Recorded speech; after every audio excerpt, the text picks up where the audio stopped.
ശബരിമല സ്വർണ്ണക്കൊള്ളയിൽ തന്ത്രി കണ്ഠരര് രാജീവരെ ചോദ്യം ചെയ്യാൻ എൻഫോഴ്സ്മെന്റ് ഡയറക്ടറേറ്റ് മാർച്ച് 4-ാം തീയതി ഹാജരാകാൻ ആവശ്യപ്പെട്ട് സമൻസ് അയച്ചു. തിരുവിതാംകൂർ ദേവസ്വം ബോർഡ് മുൻ പ്രസിഡന്റ് എൻ വാസുവിനും ഇഡി നോട്ടീസ് അയച്ചിട്ടുണ്ട്. തന്ത്രിയുടെ അറസ്റ്റിനെതിരെ ബിജെപിയും കോൺഗ്രസും രംഗത്തെത്തി. ശബരിമല സ്വർണ്ണക്കൊള്ള കേസിൽ ഇഡി നടത്തിയ റെയ്ഡിൽ തന്ത്രിയുടെ വീട് ഒഴിവാക്കിയിരുന്നു. ഇഡിയുടേത് രാഷ്ട്രീയ പ്രേരിതമായ നടപടിയെന്നായിരുന്നു വിമർശനം.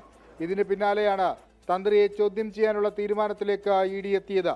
തന്ത്രി കണ്ഠരര് രാജീവരും ഉണ്ണികൃഷ്ണൻ പോറ്റിയും തമ്മിലുള്ള സാമ്പത്തിക ഇടപാടുകൾ കേന്ദ്രീകരിച്ചാണ് അന്വേഷണം.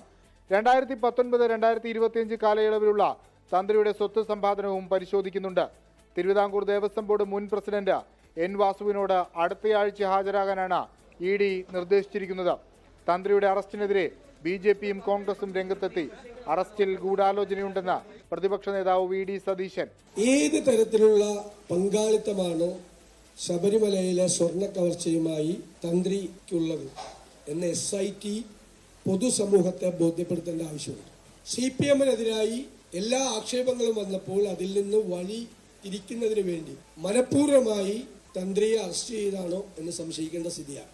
ജനങ്ങളെ പറ്റിക്കാനായിരുന്നു തന്ത്രിയുടെ അറസ്റ്റ് എന്ന് BJP സംസ്ഥാന അധ്യക്ഷൻ രാജീവ് ചന്ദ്രശേഖർ. 4.5 കിലോ സ്വർണം നമ്മളെ പുണ്യ ശബരിമലയിൽ നിന്ന് കൊള്ള ചെയ്തു എന്ന് എല്ലാവരും മനസ്സിലാക്കിയിട്ടും നടക്കുന്നത് ഒരു നാടകമാണ്. എല്ലാവർക്കും ബെയിൽ കിട്ടുന്നു, ജനങ്ങളുടെ ശ്രദ്ധ തിരിക്കാൻ തന്ത്രിനെ ജയിലയക്കുന്നു, കോർട്ട് പറയുന്നു. ശബരിമല സ്വർണ്ണക്കൊള്ള കേസിൽ ജാമ്യം അനുവദിക്കണമെന്നാവശ്യപ്പെട്ട് ചെന്നൈയിലെ smart creation CEO Pankaj Bhandari supreme കോടതിയെ സമീപിച്ചു.